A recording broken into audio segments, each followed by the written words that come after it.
sahabat autobiografi bukan tokoh, orang biasa juga punya cerita, berani hidup, berani berjuang, jangan kerja kau mengeluh terus. Tahun 1982, ini adalah rangkaian cerita dari tahun-tahun sebelumnya sejak 1974. Agar para sahabat bukan tokoh bisa mengetahui rangkaian cerita ini, maka saya menganjurkan para sahabat bukan tokoh untuk menonton video-video saya sejak 1974, 75, 76, 77 dan seterusnya sampai dengan 1981. Sahabat bukan tokoh, di tahun 1982 kondisi ekonomi kami tidak lebih baik dari tahun-tahun sebelumnya. Tetapi kami sudah terbiasa hidup dengan kondisi ekonomi yang serba sulit itu. Penderitaan demi penderitaan menempa kami hidup lebih baik lagi. Oleh karena itu saya banyak sekali persoalan-persoalan yang harus saya hadapi, yang seharusnya belum waktunya saya menghadapi persoalan seperti itu, tetapi keadaan memaksa saya untuk menghadapi kenyataan itu. Akhirnya membuat saya lebih dewasa dan saya memiliki satu semangat dan cita-cita bahwa kehidupan yang sulit ini saya tidak mau terjadi di dalam kehidupan saya di masa-masa yang akan datang. Oleh karena itu, saudara-saudara, sahabat bukan tokoh, saya termasuk siswa yang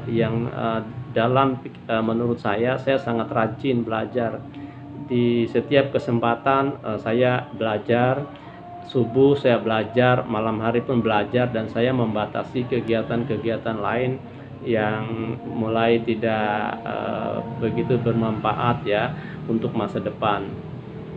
Dan saya masih ingat biasanya mulai jam 5 sore saya sudah menutup rumah dan adik-adik saya suruh pulang, dan kami sudah mulai di dalam rumah makan, kemudian kami belajar. Dan demikian juga subuh, pada saat subuh kami juga bangun dan mulai belajar.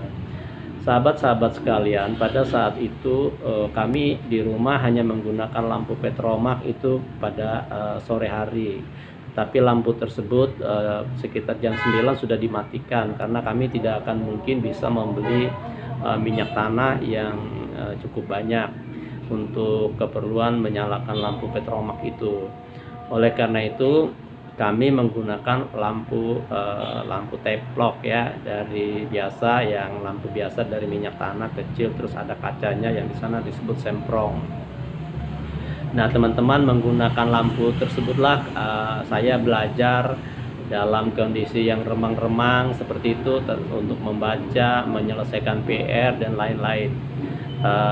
Dan biasanya kalau tidur itu juga begitu bangun pagi, kalau kita periksa lubang hidung kita kadang banyak sekali kotoran-kotoran, mungkin udara dari asap lampu teplok itu ya kita hirup.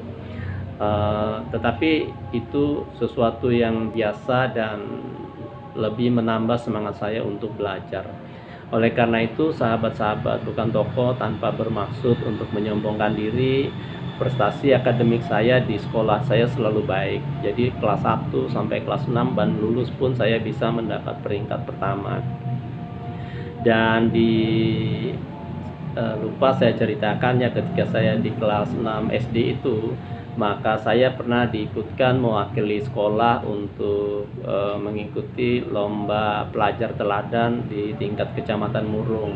Saya masih ingat dari SDN Teladan itu wakilnya saya, dari SD Negeri 3 itu wakilnya Siti Norjenah atau Neka, dari SDN Putri Huruf Jauh itu wakilnya Saudara Arkian yang sampai sekarang saya masih berhubungan baik ya. Kemudian dari SD Putra itu Saudara Normali, juga ini teman saya ya, masih sampai sekarang masih sering berhubungan.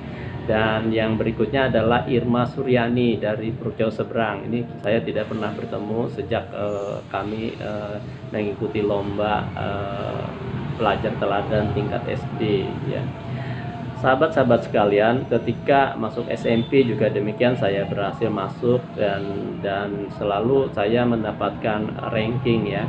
Kemudian di tahun 82 ini juga di SMP juga saya di setiap semester juga ranking, sehingga ada sesuatu yang membanggakan ketika pengumuman ranking itu biasanya seperti upacara dikumpulkan di lapangan, kemudian diumumkan dari setiap kelas siapa juaranya dan siapa juara umumnya, dan biasanya itu saya selalu mendapatkan juara ya, karena itu sangat membanggakan saya, dan itulah yang menyebabkan saya mau mengangkat derajat orang tua saya.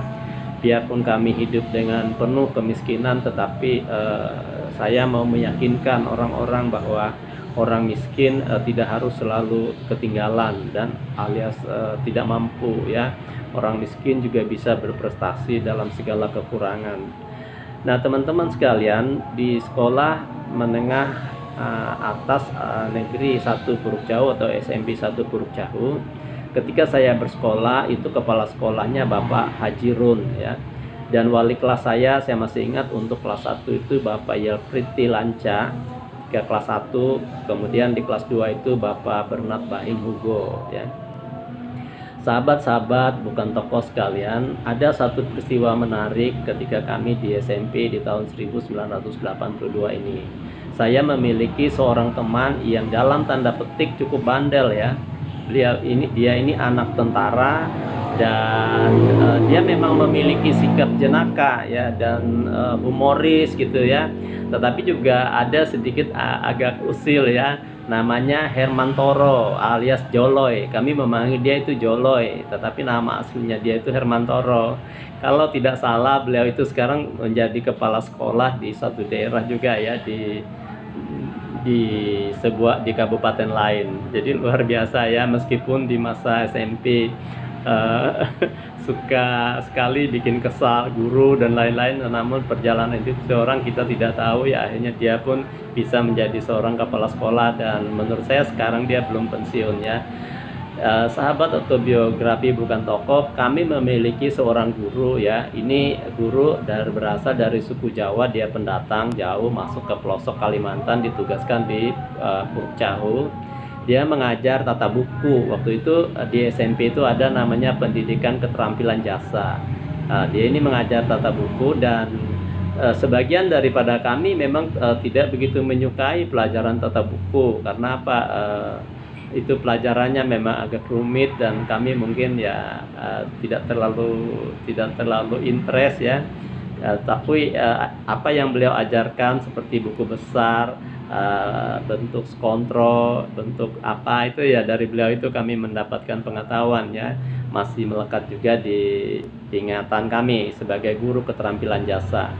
Nah, teman-teman, sahabat saya bernama Hermantoro atau Joloy ini, dia membawa sebuah buah namanya buah risi. Jadi buah risi ini teman-teman sekalian, kalau kita tersentuh di badan kita itu sangat gatal sekali. Nah, ketika jam pelajaran keterampilan jasa, Bapak Sarmio, kalau kebetulan beliau masih hidup, karena saya nggak tahu, sudah lama sekali ya, kalau kalian bisa beliau masih hidup menonton YouTube channel ini, kami menyampaikan permohonan maaf atas kenakalan kami ketika di SMP Negeri 1 Puruk Jauh ya. Nah, jadi di taplak meja itu diolesin buah risi ini oleh teman saya. Nah, kami tidak ada satupun yang berani, karena dia marah kalau memberitahu, awas ya kalau ada yang melaporkan dan memberitahu itu saya, nanti pulang akan saya pukul, katanya begitu ya, mengancam. Jadi kami tidak ada yang berani. Jadi ketika masuk, guru itu mulai duduk, naruh tangan di atas taplak meja. Pak Sarmio ini kemudian berdiri, dia mulai tangannya tuh digini-ginikan ya, digini-gini. Kami sudah mulai tertawa itu di dalam hati, tetapi kami tidak berani terang-terangan untuk tertawa, tapi kami sudah menahan tawa. Kemudian dia balik lagi sambil dia mengajar, ditaruh tangan di atas meja, tapi dia kembali lagi tangannya digini-giniin. Kemudian dia bilang, ini taplak meja lama nggak dicuci ya, dengan logat Jawanya yang medok ya. Ini kok gatal sekali, katanya. Ya, dia maksudnya itu ini kok gatal sekali, makin lama kok makin gatal karena pengaruh buah risi itu memang seperti itu semacam buah di hutan ya yang tumbuh liar yang sangat gatal memang ya.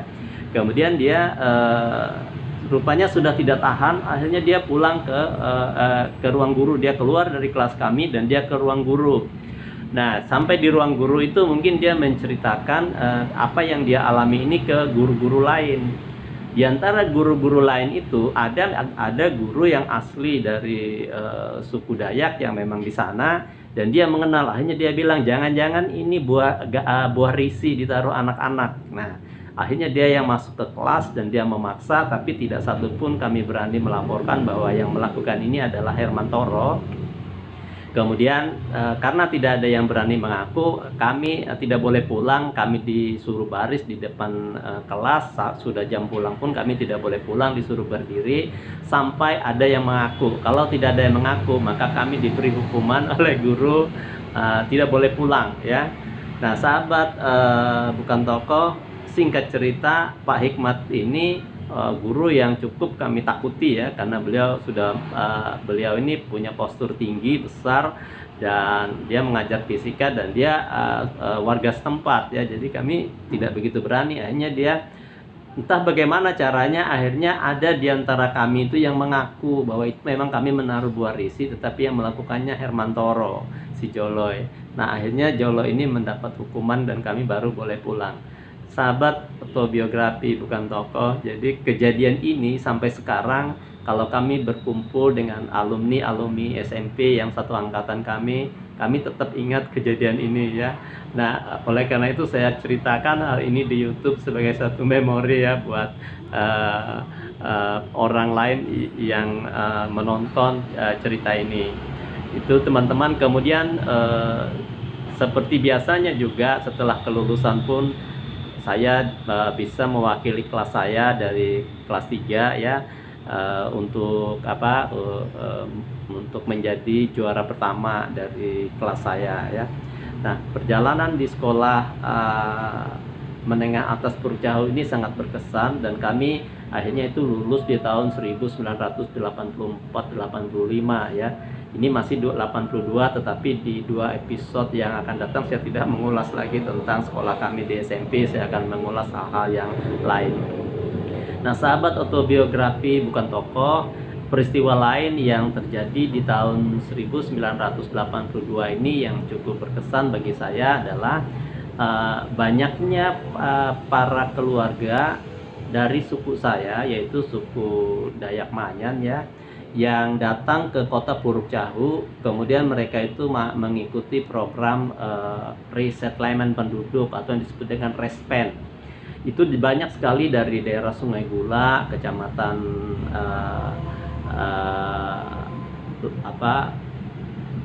dari Sungai Gula ini di daerah Tumbang Lahung ya, kemudian juga dari berbagai daerah suku-suku Manyan ini mereka mengikuti program itu.